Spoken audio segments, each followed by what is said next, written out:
Salut la brigade, vidéo sur le PER, Price Earnings Ratio. C'est dans la suite de vidéos des ratios boursiers. Donc si vous tombez juste sur cette vidéo, sachez qu'il y a toute une suite de vidéos sur tous les ratios.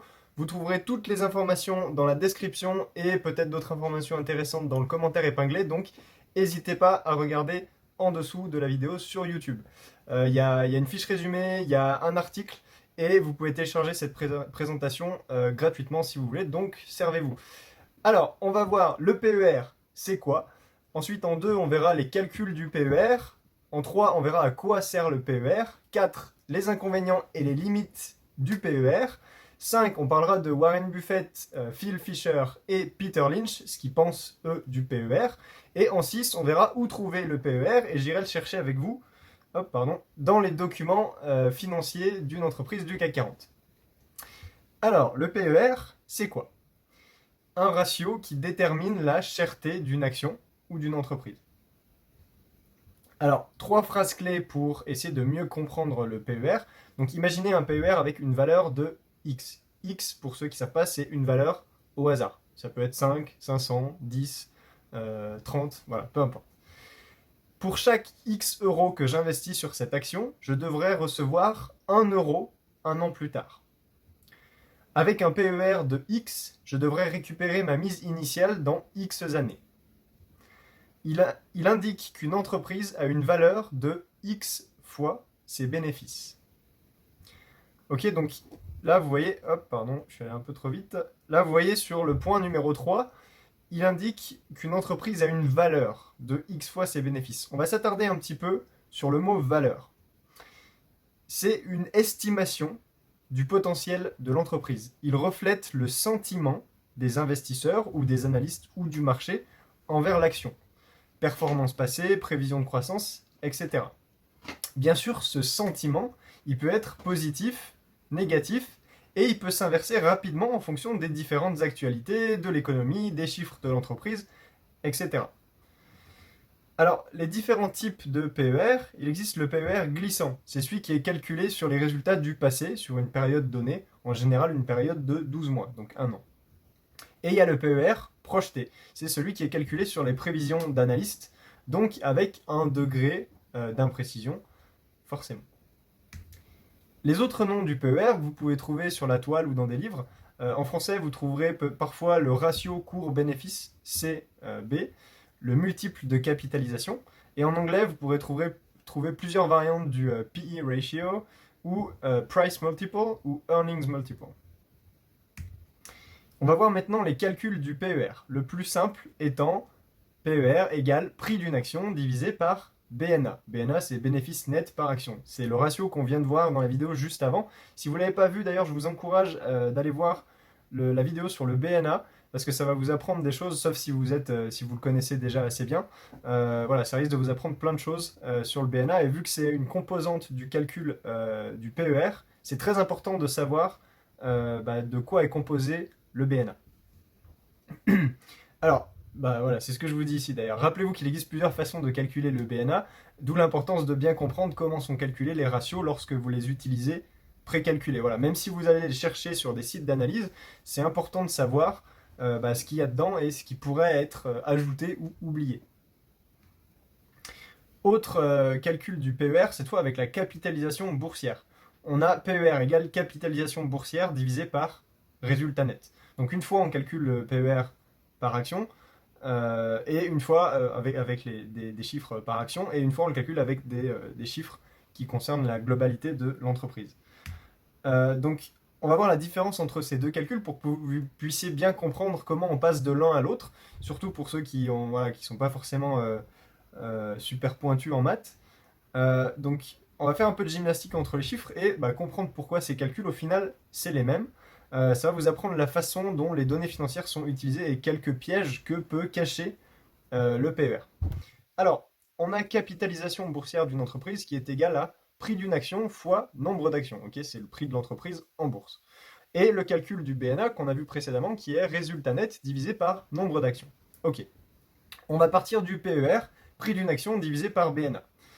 Très bien, donc BNA, on va le remplacer par résultat net divisé par nombre d'actions. Ok, jusque-là, tout va bien. Ensuite, on va multiplier par le nombre d'actions en haut et en bas. Alors, mathématiquement, dans une division, on a le droit de faire ça, parce que si vous multipliez par le même chiffre en haut et en bas, ça va donner exactement le même résultat. Et on voit que quand on fait ça, en fait, en haut, au numérateur, on se retrouve avec la capitalisation boursière, ok? Juste ici. Fois nombre d'actions en haut, fois nombre d'actions en bas. Et là, bah, ce qu'on voit, c'est que donc ça, en haut, capitalisation boursière, ça c'est clair. Ici, on se retrouve dans un...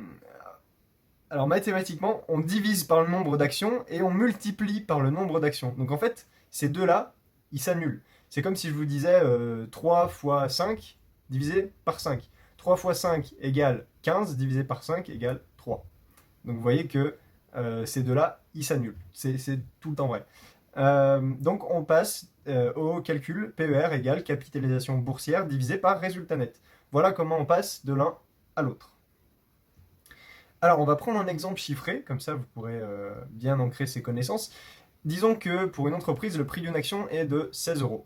Le nombre d'actions est de 100 000 et le résultat net de cette entreprise est de 500 000. Sa capitalisation boursière est donc de prix d'une action fois nombre d'actions égale 1 600 000. Le PER, capitalisation boursière divisé par résultat net égale 3,2. On calcule ensuite le BNA, donc résultat net divisé par nombre d'actions, 500 000 divisé par 100 000 égale 5. PER, l'autre calcul du PER, prix d'une action divisé par BNA, 16 divisé par 5 égale 3,2. Voilà. Alors parlons du PER absolu et relatif. Le PER absolu, c'est le PER comme nous venons de le définir juste avant dans les slides précédentes. Le PER relatif, lui, il compare le PER absolu à une période de temps de la même entreprise, par exemple les 10 ans, ou au PER du marché, ou à celui des concurrents. Par exemple, si le PER de l'entreprise est de 14, et si le PER du marché est de 23, le PER relatif sera de 14 divisé par 23 égale 0,61. Alors dans le cas du marché ou des concurrents, si ce chiffre il est inférieur à 1, il peut indiquer une opportunité. Reste à trouver pourquoi il est inférieur au reste des concurrents ou du marché, bien évidemment. Et dans le cas d'une période de temps de la même entreprise, si ce chiffre est supérieur à 1, il indique un nouveau record du PER. Alors, et si une entreprise est en perte, ça se passe comment? Bah, lorsqu'une entreprise elle est en perte, elle a généralement pas de PER. Après, vous pouvez peut-être croiser un PER négatif dans le cas où certaines personnes ou sites utiliseraient le déficit dans le calcul au lieu du bénéfice, donc en gros le résultat. Ça se passe aussi pour le BNA. Donc voilà, il y a certains sites qui vont rien vous afficher, des sites d'analyse, d'autres qui vont vous afficher une valeur négative. Voilà, c'est juste à vous de le savoir. Alors, à quoi sert le PER? Première chose, il permet de déterminer si une action est sous-évaluée ou surévaluée. Alors, c'est l'un des ratios boursiers le plus utilisé. Il permet de montrer si le prix d'une action est d'apparence. Là, le mot apparence est très important. Surévalué ou sous-évalué. Autrement dit, il permet d'évaluer la cherté de l'action. Prenons un exemple. Donc 1 euro, si je vous dis comme ça, des données, 1 euro de la flotte d'Eliott vaut 9 euros et 1 euro des bateaux de Margot vaut 26 euros. Donc vous voyez, ça reprend les phrases qu'on avait dit au début pour vous aider à comprendre le PER. En fait, vous achetez 9 euros pour 1 euro, dans le cas de la flotte d'Eliott. Vous voyez que je suis très créatif avec les noms. Hein. Alors, avec seulement deux ratios, on voit que c'est difficile de savoir si une action est sous-évaluée ou surévaluée. Là, juste avec ces informations, on ne peut pas trop savoir. Alors, si on ajoute maintenant une information qui nous dit que la moyenne du PER des vendeurs de bateaux est de 25 euros, on comprend que la flotte d'Eliott est sous-évaluée par rapport à la concurrence. Donc vous voyez que ça peut paraître plus intéressant d'acheter la flotte d'Eliott qui est à 9 euros par rapport au bateau de Margot qui est dans la moyenne des concurrents. Encore faut-il comprendre pourquoi la flotte d'Eliott serait aussi bas. Alors, en règle générale, pour interpréter le résultat du PER, très important, c'est en règle générale, c'est pas vrai tout le temps, mais on a une échelle qui est définie comme ça. Donc de 0 à 10, l'action est sous-évaluée, il y a eu des très mauvaises nouvelles, l'entreprise connaît des difficultés, elle est boudée des investisseurs, c'est une perle cachée. je vous le souhaite, etc. 10, quand on passe de 10 à 17, le ratio est considéré comme acceptable. De 17 à 25, l'action commence à être surévaluée. De bonnes nouvelles ont fait leur apparition, l'entreprise rencontre plus de facilité que prévu, les investisseurs sont optimistes, etc. 25 et plus, de très bonnes nouvelles sont apparues, de très gros bénéfices sont attendus, bulles spéculatives, etc., etc. Alors pour vous aider à comprendre un petit peu comment ce ratio il varie en fonction de son numérateur et de son dénominateur, j'ai fait une petite balance que je vais vous montrer maintenant. Voilà, donc on se retrouve dans le cas du PER. Quand le prix de l'action va augmenter, le PER va augmenter. Quand le BNA, quand ce côté-là va diminuer, euh, le PER va baisser. Donc là, j'ai pas mis la couleur rouge parce que je voulais pas vous porter à confusion. Un PER qui augmente, c'est pas forcément une mauvaise chose. Il faut plus de recherche derrière pour pouvoir dire que c'est avant de pouvoir dire que c'est mauvais. Alors là, si on a le prix de l'action qui augmente, bah, on a le PER qui augmente. Si on a le BNA qui diminue, pareil, on a le PER qui augmente. Si on revient à zéro, cette fois on a le prix de l'action qui diminue, on a le PER qui diminue. Et si on a le bénéfice net par action qui augmente, on a le PER qui diminue également. Donc, autre chose importante à savoir, c'est qu'une décision court terme, d'ailleurs j'ai oublié le E, excusez-moi, une décision court terme boostant le PER l'an prochain peut être prise par le management de l'entreprise au détriment d'une décision long terme qui aurait bien plus de bénéfices pour l'entreprise à plus d'un an. Donc le PER, il prend pas ça en compte, si vous voulez. C'est pas possible de le savoir au travers d'un PER. Donc c'est pas une donnée qui est parfaite, et cette balance d'ailleurs non plus n'est pas parfaite. C'est juste pour vous aider à comprendre comment le numérateur et le dénominateur influent sur le résultat du PER. Alors, que faut-il comprendre du résultat de ce PER? Une entreprise avec un PER élevé, elle est attendue avec une forte croissance, ou elle est à la mode, ou elle a une stratégie particulière par rapport à ses bénéfices, ce qui est le cas un petit peu de Amazon. Une entreprise avec un PER faible, elle est peut-être sous-évaluée, elle peut rencontrer ou va rencontrer des difficultés, elle a peut-être eu un résultat exceptionnel, vente d'un actif, elle est boudée des investisseurs, elle est dans une industrie boudée des investisseurs, etc. Voilà 5 exemples de PER en 2017. Donc vous voyez, Amazon, ils ont un PER de 190. Vous voyez que ça sort bien de l'échelle que je vous avais donnée tout à l'heure, c'est pour ça que je les ai mis eux. Voilà, ils sont au-dessus de 25, mais en fait, ils ont une stratégie particulière par rapport à leur argent et la façon dont ils l'investissent. Donc c'est pour ça qu'il faut toujours creuser un peu plus loin que ce qu'on peut voir, parce que vous pouvez avoir des résultats qui sont trompeurs. Le PER d'Apple 16.7, Renault 4.49, Peugeot 8.27 et Tesla qui est une entreprise pour ceux qui ne connaissent pas, de véhicules électriques, entre autres, un PER négatif de 26.3. Alors passons aux inconvénients et aux limites du PER. Déjà, les pièges que le calcul peut receler. Tout à l'heure, je vous l'ai dit, mais je ne vous ai pas donné les pièges. Donc, c'est ce qu'on va voir maintenant. Vous vous souvenez de nos deux façons de calculer le PER, donc capitalisation boursière et l'autre avec le BNA. Ces calculs recèlent des pièges. Alors, on a vite fait d'oublier la présence du résultat net dans le BNA, qui est sujet à toutes sortes de manipulations comptables. Le résultat net est calculé différemment en fonction des entreprises et des pays, et certaines entreprises ne vont pas hésiter à augmenter leur capital et arranger ce chiffre à leur sauce, bien sûr pour faire bonne figure et attirer les investisseurs. Dans ce calcul avec la capitalisation boursière, il y a le nombre d'actions, mais il existe également les titres convertibles. Je vous en ai parlé dans la vidéo sur le BNA. Ça peut être comme, par exemple, des obligations convertibles. Le principe étant d'acheter une obligation et de pouvoir la convertir en action à échéance. Ou pas. On n'est pas obligé dans tous les cas. Alors Warren Buffett, Phil Fisher et bien d'autres, ils conseillent d'inclure les convertibles dans le nombre d'actions de la société, partant du principe qu'ils seront tous convertis en actions, afin d'éviter les mauvaises surprises. Je vous remets un exemple. Si on a un nombre d'actions à 100 000 et 1450 titres convertibles, le nombre d'actions après ajustement est de 101 450. Alors, autre limite du PER, les comparaisons trompeuses. Alors là, vous voyez un fromage et un building et vous dites, ok, what the qu'est-ce que... Voilà. Qu'est-ce que tu fais, Pierre? Bah en fait, j'avais pas d'idée pour ce slide et du coup, j'ai mis deux trucs qui se ressemblaient de loin.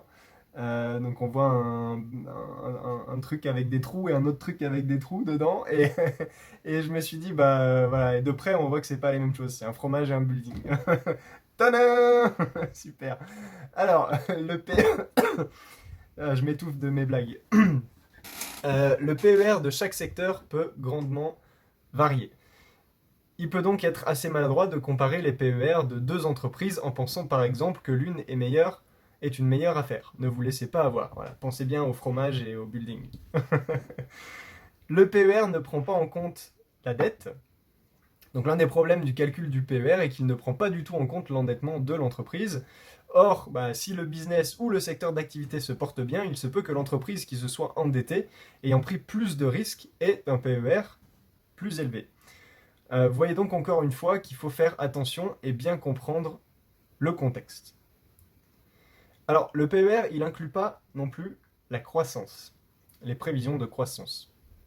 Donc le taux de croissance des bénéfices de l'entreprise, il est difficile à déceler avec le PER. Une entreprise avec un PER plus faible pourra sembler plus attractive qu'une autre dans le même secteur avec un PER plus élevé. Le problème, c'est que le taux de croissance, il n'est pas pris en compte. Si ça se trouve, l'entreprise qui a un PER plus élevé, elle aura un taux de croissance bien plus important que celle avec un PER plus faible, ce qui, dans le futur, devrait corriger cette anomalie. Donc si on reprend la phrase « Avec un PER de X, je récupérerai ma mise initiale dans X années ». Là, il est sous-entendu que les affaires, elles vont continuer ainsi. Or, ce n'est jamais le cas. L'entreprise peut avoir un taux de croissance supérieur ou inférieur. Ok. Quand on vous dit je récupérerai ma mise initiale dans X années, c'est si tout continue comme ça. Voilà. On va prendre un exemple. Voilà les voitures d'Arthur et les bagnoles de Nicole. Je suis de retour avec mes jeux de mots. Euh, les deux entreprises ont un prix d'action, un BNA et un PER similaires en année N. Maintenant, si on inclut la croissance, on voit que les voitures d'Arthur a une prévision de croissance de 300% et les bagnoles de Nicole de 60%. Donc cette fois, si on fait le calcul du PER en année N plus 1, donc c'est l'année suivante, on voit que les voitures d'Arthur passent à un PER de 10 et les bagnoles de Nicole à un PER de 25. Donc vous voyez que là, en fonction de la croissance attendue, eh ben, les voitures d'Arthur potentiellement peut être une meilleure affaire que les bagnoles de Nicole. Après, attention, ce chiffre-là, ça reste des prévisions. C'est une croissance qui est attendue. Ça ne veut pas dire que ça va se passer comme ça. Donc voilà, c'est basé sur un certain degré d'incertitude quand même. Alors, pour remédier à ce problème-là du PER, Peter Lynch, il a popularisé le ratio PEG. Alors, on le verra dans une prochaine vidéo. Ça veut dire Price Earnings to Growth. Growth pour croissance. Avec le PEG, la comparaison entre deux entreprises sera plus équitable, mais pas forcément parfaite non plus. Cinquième inconvénient du PER, c'est que il inclut l'optimisme et le pessimisme du marché. Le PER intègre dans sa valeur l'optimisme ou le pessimisme du marché, car il inclut le prix de l'action. Il ne faut donc pas oublier de prendre ces considérations en compte et surtout de comprendre si le pessimisme ou optimisme est bien la raison d'un PER élevé ou faible. Donc là, quand on parle d'optimisme et de pessimisme, on parle de psychologie des investisseurs. Okay. Les autres faiblesses du PER, le PER proche C, il peut être abaissé par les entreprises pour battre les attentes et donc augmenter le prix de l'action. Voilà, je ne sais pas si vous connaissez un petit peu le monde de la bourse, mais quand l'entreprise bat les attentes, en général, il y a une sorte d'excitation autour de ça et les gens se mettent à acheter plus. Et quand c'est l'inverse, il peut y avoir plus de ventes. Autre faiblesse, les prévisions des analystes peuvent s'avérer inexactes. Ok, c'est des prévisions. Donc si les prévisions étaient tout le temps justes, ça serait trop facile. Les performances passées d'une entreprise sur le PER ne signifient pas que les performances vont continuer dans le futur. Ok. Et le PER inclut le BNA, donc les limites du BNA. Je vous invite à aller voir la vidéo, je vous l'ai déjà dit en début, mais c'est assez important pour tout comprendre. Alors maintenant parlons de Warren Buffett, Phil Fisher et Peter Lynch. Qu'est-ce que Warren Buffett, lui, il pense du PER? Alors Warren Buffett, il considère que le PER seul n'est pas un indicateur de la valeur de l'entreprise. Pourtant, rappelez-vous, c'est ce que je vous ai dit dans la définition. Il a également dit dans sa lettre aux actionnaires de 1992 qu'un PER élevé n'est pas inconsistant avec un achat dans la valeur. Alors la valeur, c'est une méthode d'investissement que Warren Buffett pratique. Je vous invite à aller voir d'autres vidéos sur la chaîne. Je crois qu'il y en a deux qui parlent de valeur, une qui compare la valeur et la croissance et une qui parle de 5 principes d'investissement dans la valeur. Je vous ai mis les sources. Donc il en parle dans son rapport annuel de l'an 2000 et dans sa lettre aux actionnaires de 1992. Les sources sont en anglais. Qu'est-ce que Phil Fisher, lui, il pense du PER? Alors Fisher, il pense que plus les profits vont continuer de croître dans le futur, plus un investisseur peut payer un PER cher. Donc en gros, plus l'investisseur peut se permettre d'acheter une entreprise avec un PER élevé. Mais là, il y a bien le mot croître, donc croissance. Vous voyez, vous vous rappelez, c'est ce qu'on a vu tout à l'heure avec les voitures d'Arthur et les bagnoles de Nicole. Il y en a un qui avait une croissance beaucoup plus élevée. Donc là, on peut se permettre d'acheter le PER plus cher parce que ça va alors redescendre fictivement dans les les prochaines années. Je dis redescendre fictivement parce que dès que ça va commencer à redescendre, d'autres investisseurs vont vouloir acheter. Voilà. Mais il précise d'utiliser bien sûr cette règle avec prudence. Donc j'ai tiré ces deux phrases de son livre Action ordinaire et profit extraordinaire. Si ça vous intéresse de sélectionner vos propres actions, ça peut être un livre à lire. Sinon, voilà, c'est pas forcément adapté si vous voulez juste vous cultiver sur la bourse ou ne pas choisir vos actions. Alors, qu'est-ce que Peter Lynch, lui, il pense du PER? Alors, j'ai pris des citations de son livre que j'ai lu récemment, et si vous en saviez assez pour gagner en bourse, qui est assez intéressant. Si vous voulez sélectionner vos actions, c'est un livre à lire. Si vous n'êtes pas sûr, c'est un livre à lire aussi. Pas sûr, si vous n'êtes pas sûr de vouloir sélectionner vos actions, parce qu'il apporte plein d'éléments intéressants. Je l'ai vraiment trouvé super bien. Et il rend vraiment accessible l'investissement en bourse et la sélection d'actions. Alors, quelques chasseurs de bonnes affaires croient uniquement dans le fait d'acheter des actions avec un PER faible. Mais cette stratégie n'a aucun sens pour moi. Il précise ensuite qu'un PER bonne affaire n'a pas forcément une valeur faible et qu'il varie en fonction des entreprises. Donc vous voyez que ça rejoint un petit peu la logique de Phil Fisher ici, et même celle de Warren Buffett. Autre citation, pendant les 5 années du marché haussier de 1982 à 1987, vous pouviez voir que le PER du marché montait graduellement plus haut, approximativement de 8 à 16. Le PER du marché, c'est le PER d'un groupe d'entreprises, voilà, de plusieurs entreprises. Pas forcément du même secteur. Hein. Quand on dit marché, ça peut par exemple être toutes les entreprises du CAC en France qui représentent le marché français. Donc graduellement, c'est monté de 8 à 16. Cela veut dire que les investisseurs en 1987 étaient prêts à payer 2 fois plus que ce qu'ils n'étaient prêts à payer en 1982 pour les mêmes bénéfices. Donc en gros, à cette époque-là, vous achetiez 8 euros pour 1 euro, et 5 ans après, pour 1 euro, vous achetiez 16 euros. 2 fois plus. Et il dit ce qui aurait dû être un avertissement que la plupart des actions étaient surévaluées. Autre citation que j'ai trouvée intéressante, si vous ne pouvez pas prédire les bénéfices futurs, au moins vous pouvez trouver comment une entreprise compte les faire croître. Ensuite, vous pouvez regarder de temps en temps si tout se passe comme prévu. En gros, si ce comment l'entreprise va faire croître ses revenus se passe bien et se déroule comme l'entreprise l'a prévu. Il y a 5 façons simples pour une entreprise d'augmenter ses bénéfices. 1. Réduire ses coûts. 2. Augmenter les prix. 3. S'étendre sur de nouveaux marchés. 4. Vendre plus de produits. Et 5. Revivifier, fermer ou se débarrasser d'une partie de ses opérations non rentables. Alors maintenant, le PER, où vous pouvez le trouver? Sur tous les sites d'analyse, il sera présent. Je vous les ai listés ici. Et vous pouvez également le trouver dans les documents financiers. Donc c'est ce qu'on va faire maintenant et je vais vous montrer, je vais aller le chercher avec vous en filmant mon écran dans les documents de l'entreprise LVMH. que d'ailleurs j'ai prise au hasard. Je vous considère ni de l'acheter, je vous conseille, d'ailleurs je vous conseille rien du tout, ni d'acheter ni de ne pas acheter, c'est juste pour l'exercice et comme ça on a une vraie entreprise à étudier. Nous revoilà avec les documents français et anglais de LVMH pour l'année 2018. Donc je vais aller directement aux sections qui m'intéressent, hein. Vous avez le sommaire ici. Là, nous, on s'intéresse à l'état financier. Hop. Et dans les comptes consolidés, là, on va aller sur le compte de résultat. Hop, je vais faire pareil côté anglais.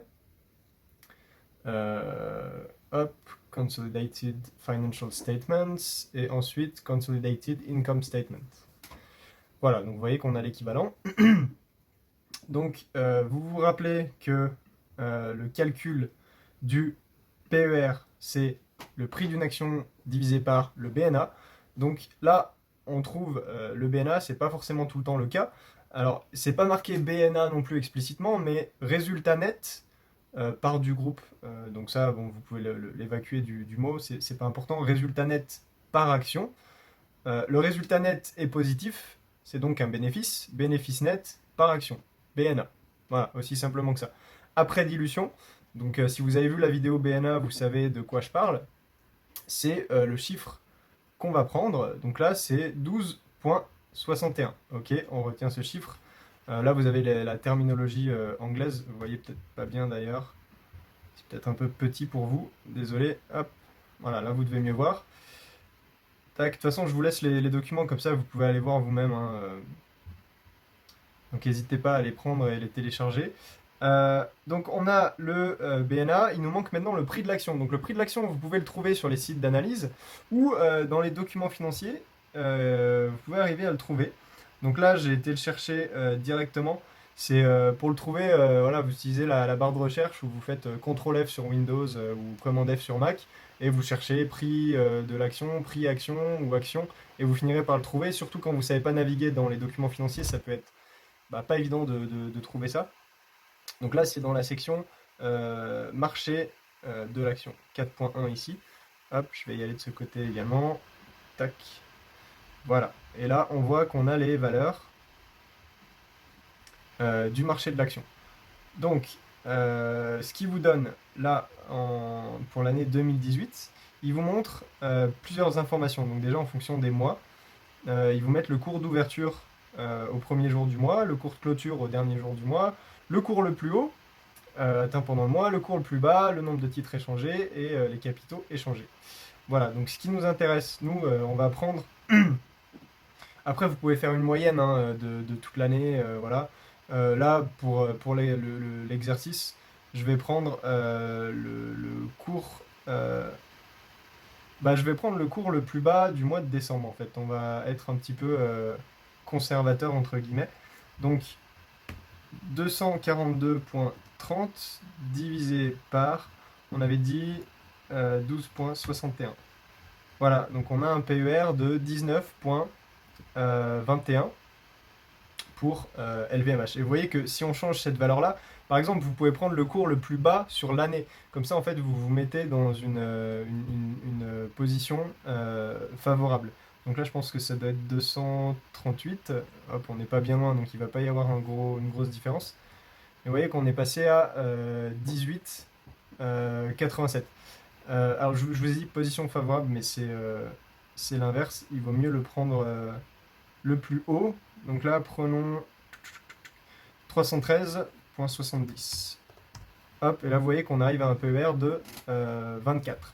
Donc, voilà, ça vous permet un petit peu de voir. Après, vous pouvez vous amuser, faire une moyenne. Voilà, c'est bien de voir cette différence de PER. Comme ça, vous pouvez voir un petit peu comment il a évolué au cours de l'année. Et en fonction si le prix de l'action chute, vous voyez que le PER peut devenir plus intéressant et s'il augmente inversement. Voilà, c'est tout bon pour le PER.